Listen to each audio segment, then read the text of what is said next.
we have actually covered almost everything you know to make to make any nation in Dominions, and actually do it pretty competently. And that is major blesses, right? So unfortunately, I'm saving for a later video covering sacreds and why you might use sacreds.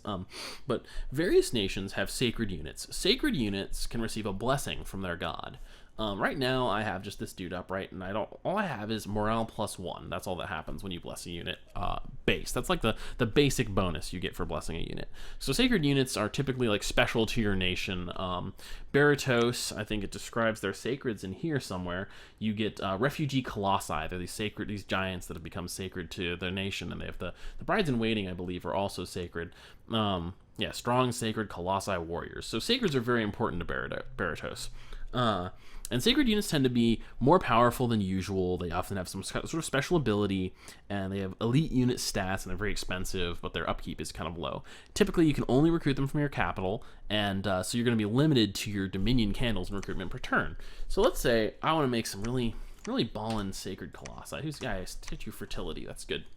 So this is a case where I might want like 6 or 7 candles. This doesn't give me anything useful as far as like pushing out my Dominion goes, really, but it lets me recruit more sacred units per turn. I can recruit 1 commander mage, right, sacred mage, and I can recruit 6 units per turn from my capital. That's pretty useful. When you're playing a sacred nation, you want to look at what your sacred units are and how much they cost, and think about how many you're going to actually be able to recruit per turn. For example, early age Niflheim has very, very, very expensive sacred units, and recruiting like 3 or 4 per turn is difficult. So you don't need like 8 Dominion for that nation, but early age Miquelon could absolutely recruit, like 6 to 10 of their sacred units every turn from multiple forts, and they actually get off-capital sacred units that they can recruit. So there's good reason to get higher Dominion on a nation like that.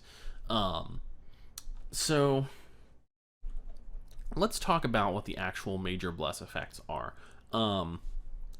I'm gonna go, I think you can go into the negatives, can't you, on this thing? Yeah, all right, so let's talk about fire first. We're just gonna go from left to right. So you can see here the bonuses you're gonna get for your bless right now, which is +1 morale, basic bonus, +4 attack skill, and flaming weapons. So flaming weapons is the big thing, right? At 9 points in any of these blesses, you get some special bonus. You can go to 10, and that typically gives you 1 more of the secondary bonus. That's what we call it, the secondary bonus. This is the major bless bonus.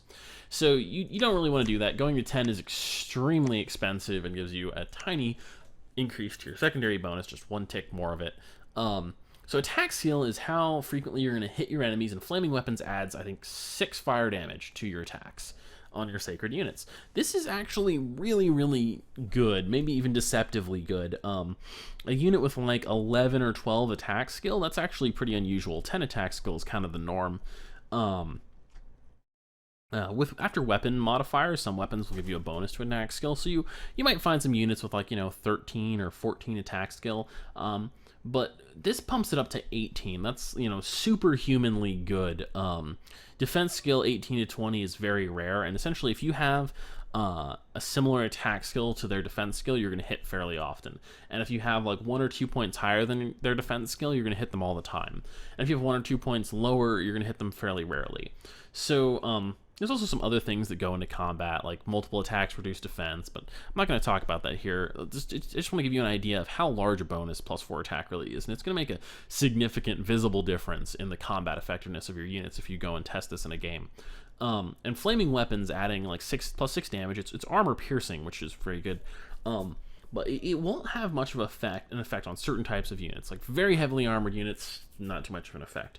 Lightly armored units, huge effect. So it's especially good versus, say, lightly armored units that have a lot of hit points. And it's also especially good on units that you're blessing that have multiple attacks, right? If they have they're dual wielding, or if they've got a flail like the Flagellants for M.A. Marignon, excuse me. They're going to hit repeatedly for this bonus damage, and so it allows them to take down units with a high amount of hit points and not that much armor very quickly. It's going to allow them to counter units that also don't have a lot of hit points but have high defense, because 1 hit will generally let them finish those units off much more reliably. So that's kind of what flaming weapons are for. It's very good on a variety of nations. It's probably the most damaging and aggressive bless. Let's look at air magic. Air magic is pretty bad. Air magic, the major bless bonus is air shield 80. That means there's an 80% chance for it to negate a projectile that's striking one of your units. There are a few nations that you think maybe their sacreds would benefit from air shield. You know, they don't have very much armor. They can easily be killed by arrows. This is kind of a trap. Generally, those units are not powerful enough that immunity to arrows will actually let them be good units by itself, and this is a very expensive buff to give those units. The +4 precision and +45% missile range is a little more relevant. There's only really, I think, one nation that has good sacred archers in the game, and that is late age Tianqi. But even on them, you probably don't want this bonus. The precision, however, is the accuracy of not just arrows but spells. So you might take a minor bonus, right? Minor blesses start at 4, right? +2 precision. +2 precision is actually a pretty good bonus. Normal precision is 10. Less than 10 is bad, more than 10 is good.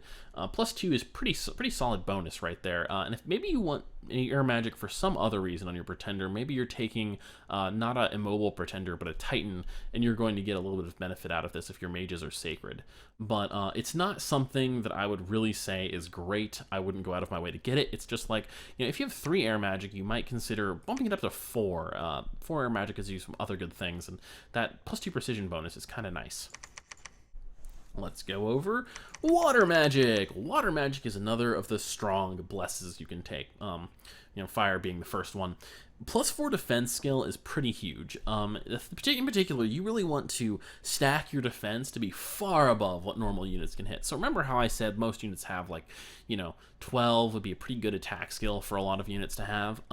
So if you have a unit that has like 16 or 18 base defense, then some elves get this kind of bonus. They're going to be very, very difficult to hit. If multiple units are attacking them, attacks reduce defense by, I think, 2 per attack. So that's going to bring bring it down to where if like 3 guys attack 1 elf, right, he's going to get dragged down from 18 all the way down to 12 defense. What if you add 4 onto that, right? It keeps him at 16 defense at this point. So that's the level where the human troops, the 3rd human troop or 4th human troop that attacks him is still going to have virtually no chance of hitting the guy. That's a very good thing, right? Like, not taking damage at all is very powerful. And it wouldn't be, it's not extremely great on its own, but, you know, survivability is in general a very strong bless effect to take, because sacred troops tend to already be pretty good, and they tend to be expensive, and so when they don't die, you're really happy about that because it makes them more efficient, essentially.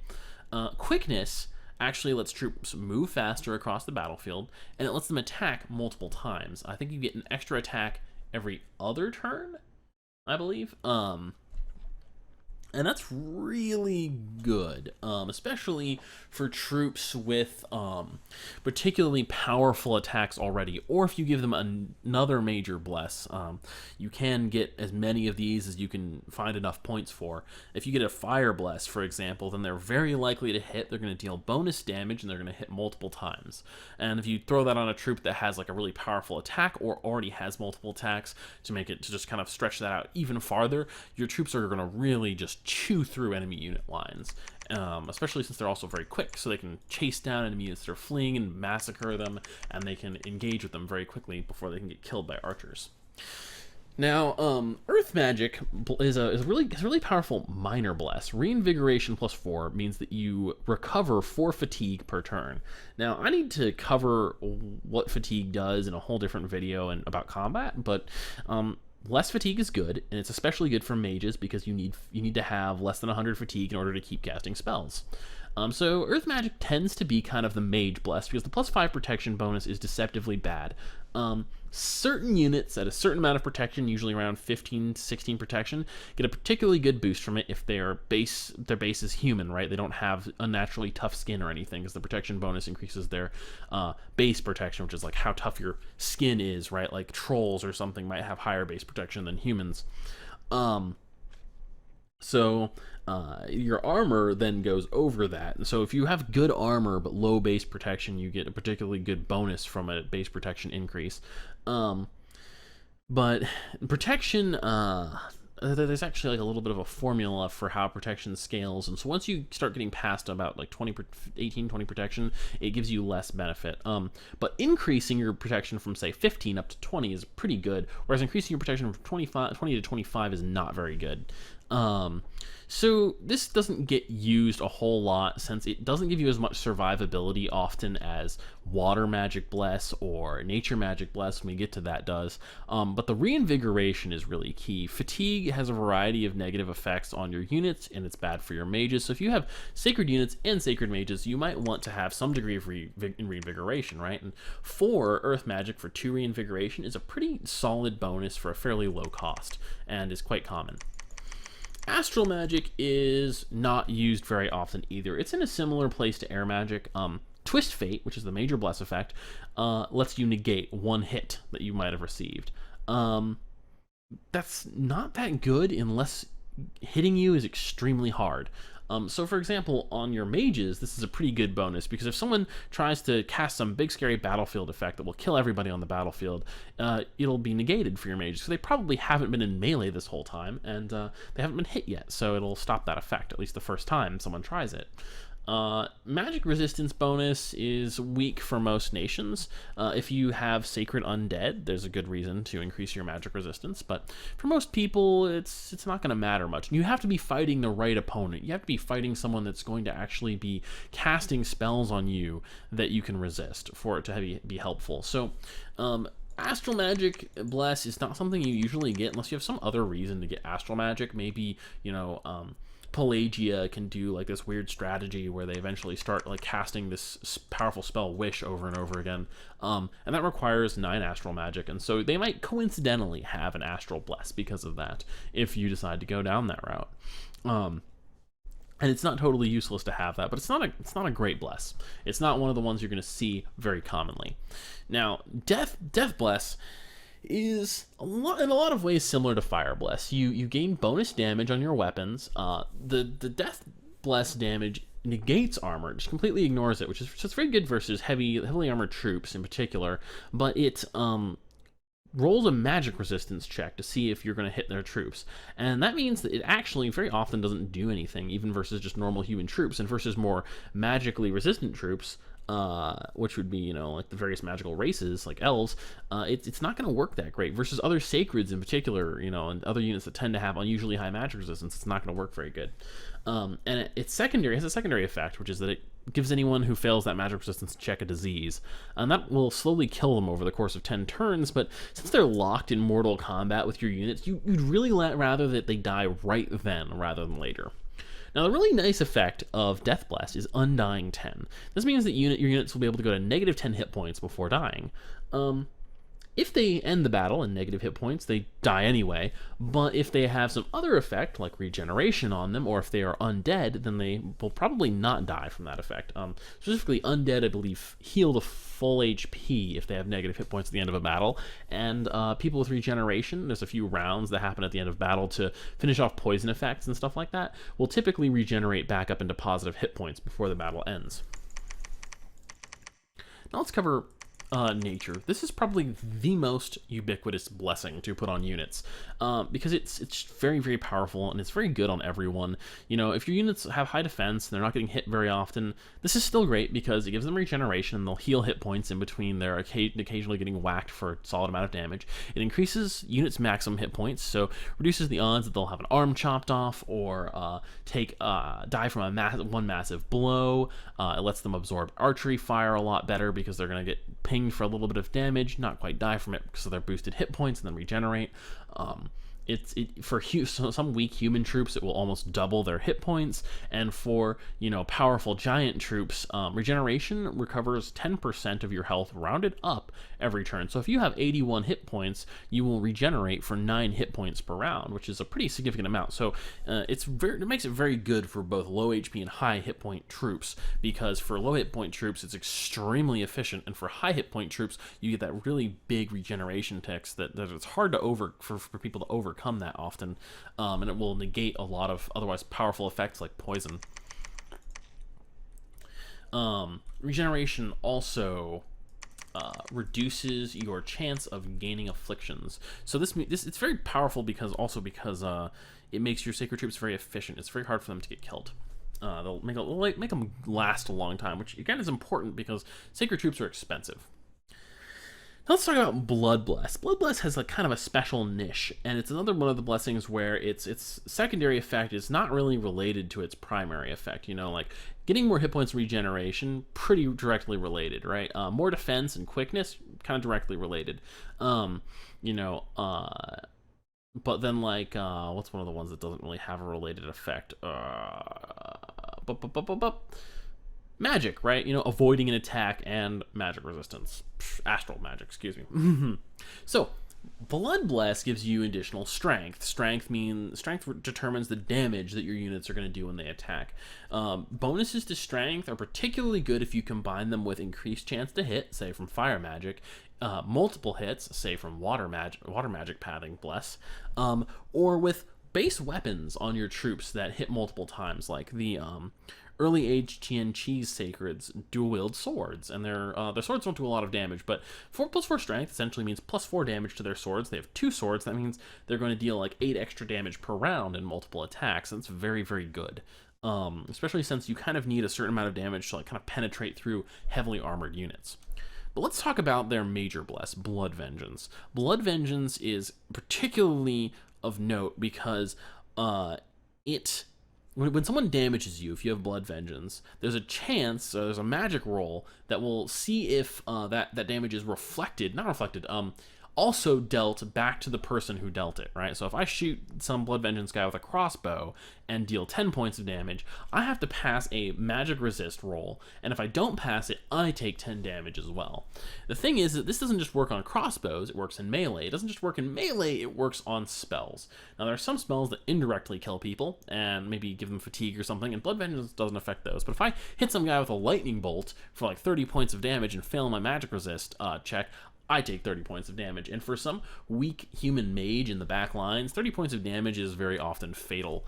And if you're heaven forbid you do something like kill like a whole like clump of like 5 dudes, you're probably going to eat it. And the thing is that mages, especially some more powerful mages, are often more valuable than a group of sacreds. So it's sort of like a special effect to counteract evocation magic. So evocation magic sort of makes units like sacreds, powerful, expensive units, irrelevant later on because you can just clear the battlefield with these effects. If you can kill like 30 guys that cost like 50 gold each with a single spell from your like 120 gold mage, that's very effective and very bad for your opponent who recruited those 30 expensive units. If those units have Blood Vengeance, you can at least offset some of the cost there by killing his mage.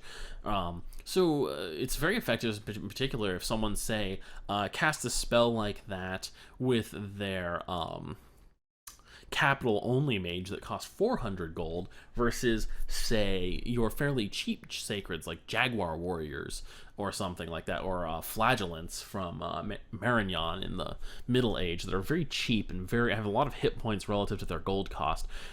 Then you can maybe even be gaining gold anytime someone accidentally hits your Blood Vengeance blessed units with an evocation. Now, friendly fire with this is possible, so you need to have kind of a strategy revolving around it. So it's one of the more unusual blesses because you kind of play differently around it, whereas most of the other ones just means you can throw your troops into the meat grinder more effectively. All right, I think that's pretty much everything. This video went way longer than I wanted it to. Just explaining Pretender creation. I don't know if I could slim this down to like, 10 or 20 minutes instead of, I don't know what this has been, like an hour and a half. But I'll divide it up into a few different parts. Really, though, Pretender creation in Dominions is fairly complicated. This is everything there is to know about creating Dominions for Pretenders. Well, maybe I shouldn't say that. There are more Pretenders than you've seen here. I haven't gone over every single Pretender. I haven't gone over like certain specific Pretenders that are unusually expensive and you shouldn't take them. And I don't know why they're so expensive, but they are. And how like sometimes things like flying get a little bit overvalued. I haven't gone over there's who knows how many other specific like magic pathing strategies you can take, and what nation you're taking is strongly going to influence your pretender selection. It takes a long time to learn all these things. I've spent about 600 to 800 hours in this game. I don't know because I played it off Steam a lot. And I would say I'm intermediate, definitely not a master of the game. The only people who probably are have spent like, 1,000+ hours on this thing and, played the previous game and all that, and are also fairly smart. But it's one thing I like about this. There's always a lot more you can learn about it. And often there are strategies that are quite good that no one's thought of or discovered yet, because in part the community for the game isn't very big and it's very complicated. So just because I haven't mentioned something, or someone else on some forum somewhere who knows a lot about the game hasn't mentioned something, doesn't mean it isn't good. There's fairly good odds that it's not. There's a lot of bad options in Dominions, just like there's a lot of good options, because there's a lot of options in general. But don't be afraid to try new things and experiment. Yeah, I think that wraps this up. I hope you enjoyed it. Let me know if you have any questions or things you'd like me to do tutorial videos on. Criticism is, of course, welcome. I'm not going to get better at doing these if everyone's just like, that's great, and then in secret are like, oh my god, I can't believe you made that foolish mistake. Oh no. Oh, thank you all for watching.